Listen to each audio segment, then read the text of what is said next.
Okay, students, again I welcome all of you for last lecture of chapter number 4, that is globalization in Indian economy. Again, I will repeat few concepts. Globalization is a process of integration or interconnection between countries.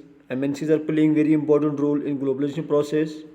More and more goods and services, investments and technology are moving between countries.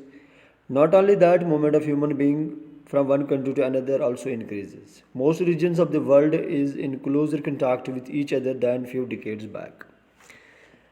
And globalization have given the concept of liberalization and foreign trade and investments. Liberalization is a process of trade means allowing foreign companies to start business and as government restrictions are removed. Trade barriers, some restrictions on foreign goods like tax on imports, good government can use trade barriers to increase or decrease foreign trade and to decide what kind of goods and how much of each should come into the country. The Indian government also, after independence, had put barriers to foreign investments. This was considered necessary to protect the producers within the country from foreign competition. And WTO plays very important role in globalization. WTO or World Trade Organization is an organization which deals with the rules of trade among the nations. And it is one such organization whose aim is to liberalize international trade. Impact of globalization in India. It has no doubt that globalization have given some good signs and also some bad signs, but majority in majority good signs are there. We will not discuss all the components, we will discuss only two components on producer and consumer. First of all, as a consumer, globalization and greater competition among producers has been advantage to consumers. Secondly, consumers now enjoy improved quality with low prices for several products.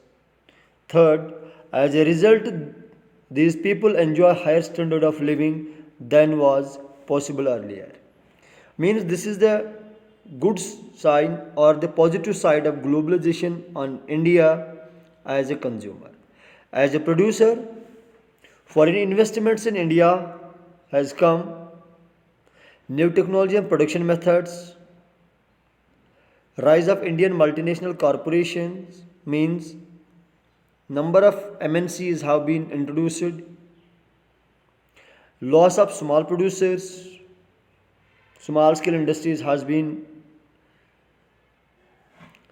avoided, and employment opportunities, number of employment opportunities as a producer has been increased.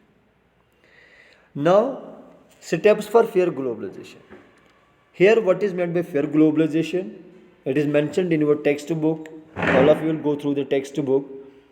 And the conclusion of the fair globalization which is mentioned on your textbook is only these three. Proper implementation of labor laws should be there. That means there should be proper implementation of labor laws. Laborers should not be cheated. Is it? Means rules and regulations should be followed by laborers as wage acts. Is it? Time for working. In all sides there should be applicability of laws. Second, financial support to small producers. In globalization, all of you are knowing foreign investment holders are coming or big businessmen are coming in India. That means they have created market for own and there is loss of small producers or small scale industries and the government has to support financially to small producers. Is it? And third one is there, that is negotiation with WTI.